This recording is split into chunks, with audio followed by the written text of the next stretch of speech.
This episode is brought to you by HASA. Liquid is clearly better. Liquid chlorine is the highest purity, works immediately, has no added cyanuric acid or calcium, and it will leave your pool safe, clean, and clear. And by the bottom feeder professional grade battery powered vacuum system. It sucks to clean pools, so cleaning pools sucks less. Get $100 off with code DVB100. This episode is brought to you by Skimmer, the #1 pool service software in North America. With Skimmer, you can streamline your schedule, grow your revenue, and keep your customers coming back with 5-star service. Whether you're a one-person operation or an established team, Skimmer is your partner in success. Visit getskimmer.com/poolguy to try Skimmer for free for 30 days. The Pool Guy Podcast Show. The Pool Guy Podcast Show. The Pool Guy Podcast Show.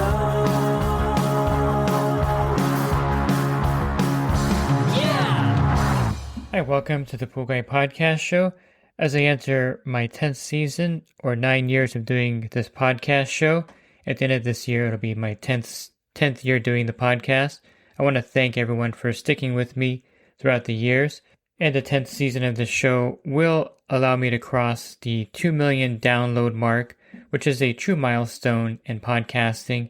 So again, I want to thank you, the loyal listeners of the Pool Guy Podcast Show. In today's episode, I'm going to go back to 2020, where I interviewed Eric Knight, then of Orenda and HASA. He's now the executive director of Waterscape University, and he's going to talk about the relationship between your cyanuric acid and the pH in the pool. And it's a really interesting talk that I think is really relevant today. And so let's kick off the 10th season of the Pool Guy Podcast Show. Are you a pool service pro looking to take your business to the next level? Join the Pool Guy Coaching Program. Get expert advice, business tips, exclusive content, and get direct support from me. I'm a 35-year veteran in the industry. Whether you're starting out or scaling up, I've got the tools to help you succeed. Learn more at swimmingpoollearning.com. Thanks for joining me today. We're going to be talking about kind of a complex subject. It's the relationship between pH, chlorine, and cyanuric acid. And I'll start with the first question here. And if you could just explain briefly the relationship between pH and chlorine's effectiveness. Sure. So when chlorine goes into water, no matter what type of chlorine you use, trichlor, liquid chlorine, cal hypo, what happens is you get this dissociation reaction where hydrogen either binds to it or leaves it. And what happens is you have two different types of chlorine. You've got the strong killing form of chlorine called hypochlorous acid. And then you've got the weaker, like 100 or more times slower and weaker form called the hypochlorite ion. And these two are always functioning in an equilibrium, either 50-50, 60-40, 70-30 at all times. And the pH controls that ratio. So the lower your pH, the higher the percentage of the strong killing form of chlorine. And it's the opposite. The higher the pH, the lower that percentage. So the higher your pH, the weaker your chlorine. But all of that only applies to a non-stabilized pool. And this is the trap, because so many people in the pool business have always been taught that the pH must be lower to have stronger chlorine. And that's true if there's no stabilizer. But David, how many outdoor pools do you know of that have zero stabilizer in them? Mm-hmm. Yeah, none. Pretty much none. I mean, in the state of New York, the commercial ones don't, but let's be realistic. This kind of goes out the window because the strength of chlorine is now commanded by the free chlorine to cyanuric acid ratio, which I think we're probably about to discuss. Yeah, so the next question is, let's add the variable of cyanuric acid into the equation now. How does that change the relationship between pH and chlorine's effectiveness? So I have a chart here, if I can share my screen so that your viewers can see it. So let me share my screen. And for those of you who are listening to the YouTube version of this, you're going to see the chart up here in the video here. And if you're listening to the podcast, you can find this chart very easily. I have it in a Google Drive file. You can get to the link for the image while you're listening to the podcast by in the Google search box. You just have to type in rb.ph rb.gy/GZORRE. Again, that's rb.gy/GZORRE.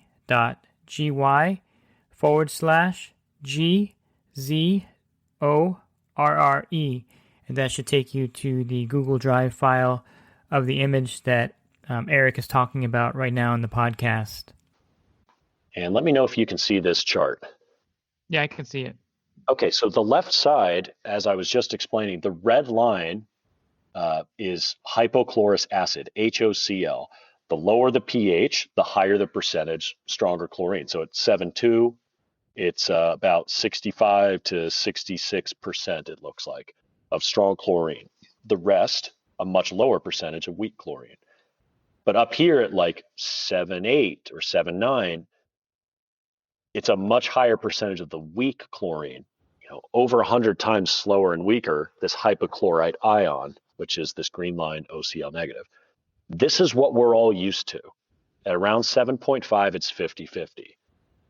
But that's with no stabilizer. So to your question, with stabilizer, let's come over to the right side. Now find the red line. David, do you see it? Yep, at the bottom. At the bottom. And at 7.0 pH, it's about 3%, as opposed to here, where it's 75% without stabilizer. Now it's about 3% with 30 parts per million CYA. And most outdoor pools have more than 30 parts per million CYA anyway. So can you really tell the difference between 7.0 pH and 8.0 pH on this chart with the red line? No, it's pretty equal. It's pretty equal. I mean, it goes down a little bit, but Yeah. it's less than 1% difference. So it's pretty much negligible. And that is what we determine as the strength. I'm using air quotes. The strength of chlorine is actually remarkably the same between 7.0 and 8.0 pH, and even up to 8.5, 8.6 if you look at that chart. And that's because the vast majority of the chlorine has been bound up by cyanuric acid, which is this blue line at the very top. So now these are, I think they're called isocyanurates. This is basically chlorine attached to cyanuric acid. This is the vast majority of what is in your pool. It's not all bad though, because I know it looks like your chlorine, oh my gosh, it's so weak. It's only 3%. That's not necessarily true. What only matters here is the difference between the different pHs. Mm-hmm. The pH no longer controls the swing, is what I'm trying to get at. Because you do have plenty of chlorine, it is slowed down because it has to release itself from cyanuric acid to go oxidize or sanitize. So that's what I'm trying to get at is stabilizer takes over, whereas pH no longer controls the strength or speed of your chlorine, stabilizer does. Got it. So all the guys that are trying to keep their pH at 7.2 to make the chlorine much more effective or faster at killing the viruses, germs, bacteria in the water, with the cyanuric acid in there, there's no real reason to keep it down at 7.2 because at 8.0 with 30 parts per million, according to this chart, the chlorine is going to have the same killing speed no matter what the pH is. Is that correct? Or very close to it. I mean, it does slightly go down, but it's negligible difference. So you look here. I mean, here's 7.2. Can you even see a difference between 7.2 and 8.0 in terms of the strength of chlorine? Very, very small percentage. So the guys that are just thinking like the old school thinking like myself, that the pH is a big factor in the chlorine's killing ability, that kind of throws it out the window when you look at this chart with 30 parts per million of cyanuric acid in it. So we're actually probably wasting money, time, and effort trying to keep the pH low all the time in the pool. Sure. That's certainly the case. And that chart, by the way, is all available on our blog, which is blog.orendatech.com. And there's a search bar. Just type in CYA and hit enter, and you will see we probably have 10 articles about it. That chart's in a lot of those articles. I think there's kind of two sides to what you just said. When people are trying to correct pH, don't be correcting pH because of the strength of chlorine. There are reasons to adjust pH, but I think the mistake that we see most often is people try to control pH. It doesn't want to be controlled. pH is a reactionary chemistry. It's going to bounce away from you like a rabbit. So instead, what we want to do is we want to teach people to try to contain pH, use things like the LSI to your advantage, and understand that physics is going to pull the pH up to 8.2 anyway. So if you know where the ceiling is, and you can set the floor with something like calcium hardness, you can contain the pH. So my message to your viewers is don't necessarily lower your pH to 7.4 or below just for the sake of thinking it's for chlorine. It's not anymore. Maybe go to 7.6 and have more of an LSI-based strategy, because the pH dramatically impacts the LSI, which is the saturation index. And one thing I'd like to tag onto that is there are really two sides to water chemistry. There's sanitization, which is keeping the pool clean, clear, algae-free, chlorination, safety, all that stuff. And then there's balance.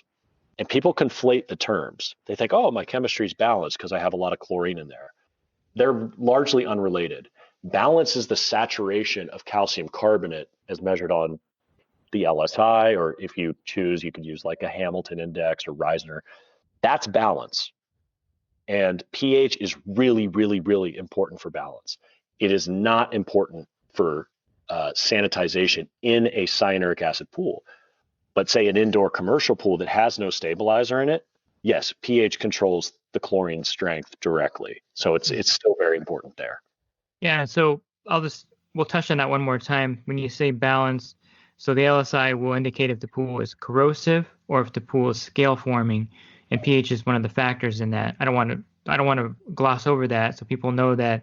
You mentioned that just by balancing the water, people think since they have sanitizer in the pool that the water is safe and balanced, but it's not really balanced in the way of the LSI, where it could be a corrosive water versus a scale forming water.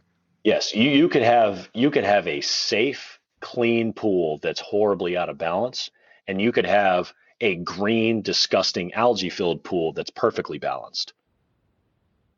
I mean, it's not likely, but I mean, it's possible. So yeah. We have to look at those things as two different things. So for your homeowners who are listening, or the pool service guys, if you have aggressive water on the LSI, this is the water that destroys surfaces by etching.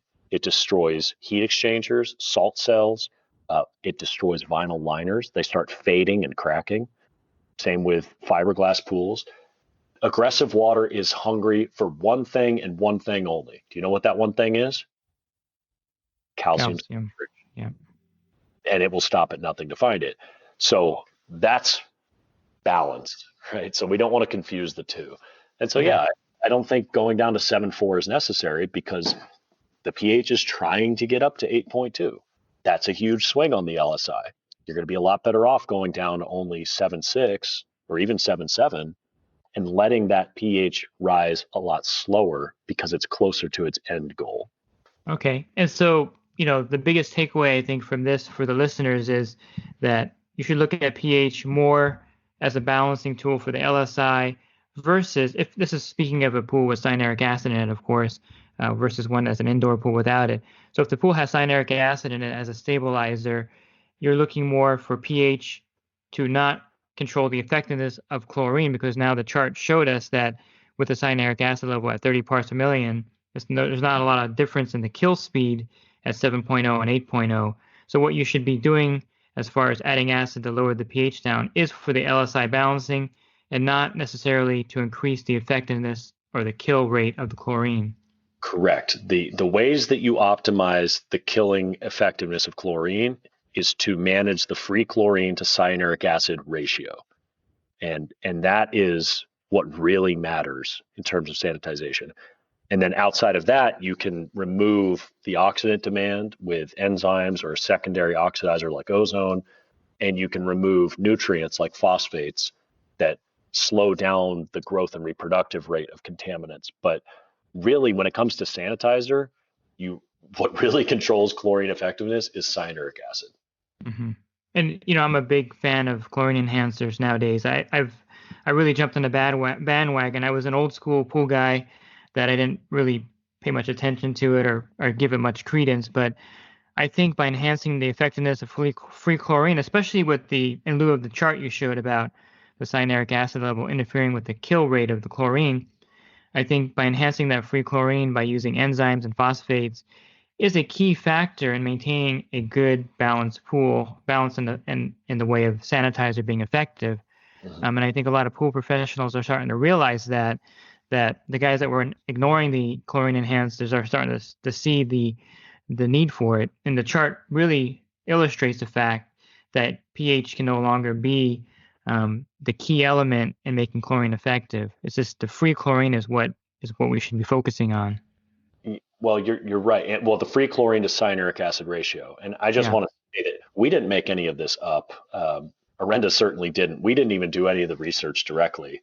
I just read from people who have done the science, people like Richard Falk and Dr. Ellen Meyer and the Council Ad Hoc Committee for the Model Aquatic Health Code, all these little acronyms of these agencies that are doing this research for the industry.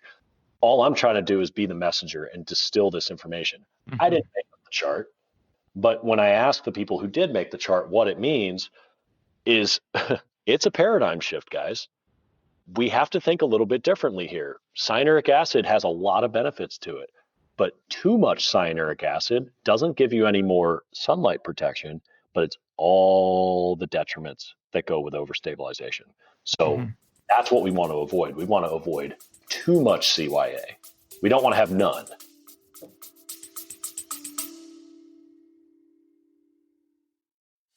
And the Pool Guy Podcast Show has teamed up with UPA to bring you affordable, reliable liability insurance starting at just $64 a month.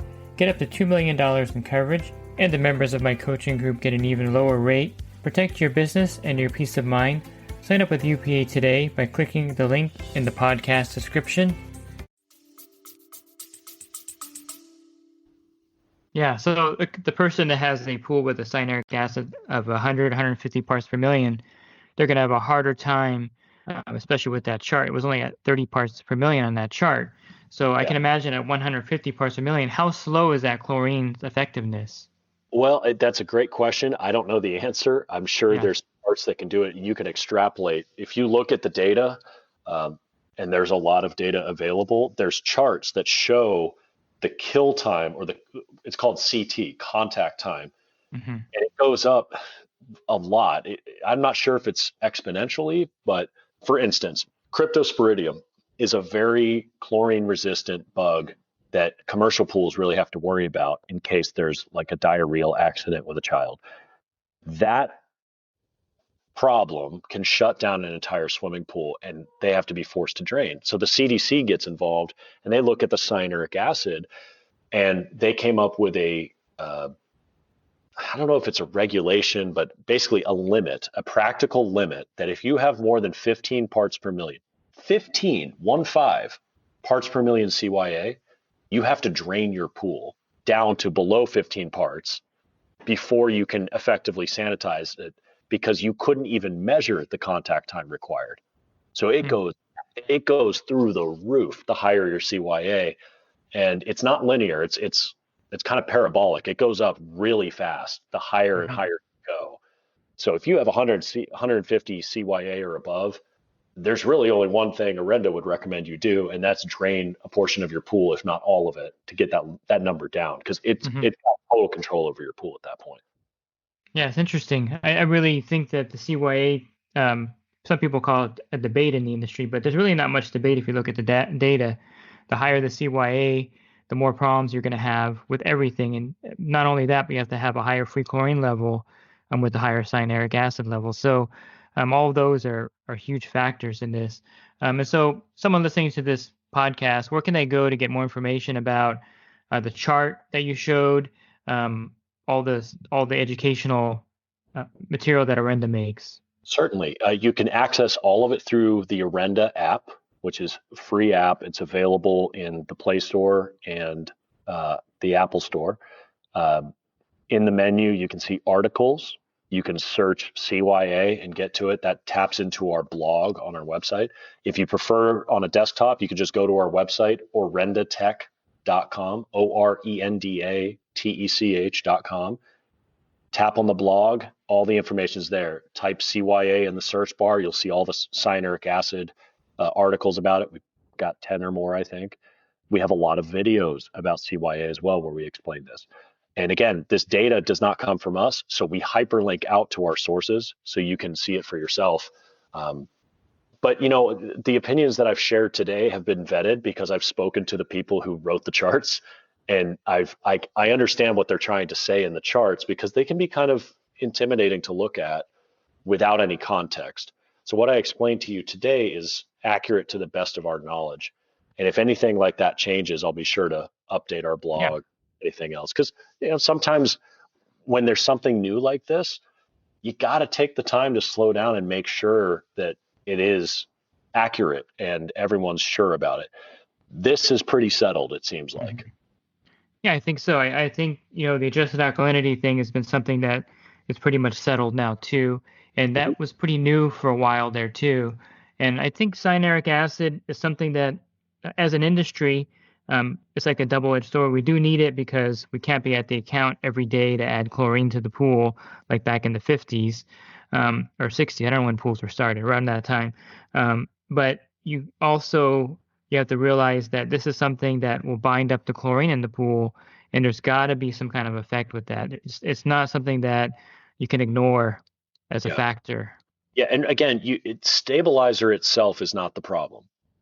Overstabilization is the problem. It's too much, right? Because if you have a good ratio, you get sunlight protection. Chlorine is still fast enough to do its job. It's all good. And this is debatable. You could make an argument either way. Arenda's opinion, the optimal level is around 30 parts per million, 15 to 30. You can go as high as you want. After 50, it gets really hard. After above 50 parts per million CYA, it's very hard to maintain enough free chlorine to keep that ratio optimal. But I mean, you can do it. If you want 100 parts, okay, but you got to maintain 7.5 parts per million free chlorine all week. Good luck. That's a really high number of chlorine. But back to what I was saying earlier, to kind of pull this together, there's two sides to water chemistry, right? There's sanitization, keeping it clean, healthy, all that stuff, chlorination. And then there's balance. Cyanuric acid dramatically impacts both. There's only a few other factors that do. For instance, pH impacts both, but with cyanuric acid, pH is kind of almost negligible on the sanitization thing. Without CYA, of course, is very important. But what does calcium hardness have to do with sanitization? Right? What does TDS have to do with sanitization? Not that much. But cyanuric acid is profound on both sides of water chemistry. So we have to maintain levels that can be managed. Yeah. Well, I appreciate that, Eric. And I thank you for your time to discuss this and to really unpack it in the understandable way for the listeners. And if you're looking for other episodes, of course, you can go to my website, swimmingpoollearning.com, and you're going to see about 1,800 episodes available. Just click on the podcast icon on the banner. And if you're interested in the coaching program that I offer, you can learn more at poolguycoaching.com. Thanks for listening to this podcast. Have a great rest of your week, and God bless. This episode is brought to you by HASA, providing products that deliver clean, healthy water for every aspect of everyday life. The bottom feeder battery-powered vacuum system, portable, powerful, and only weighs 12 pounds. And Skimmer. Get Skimmer, America's #1 pool service software. Podcast listeners can try Skimmer for free at getskimmer.com/poolguy.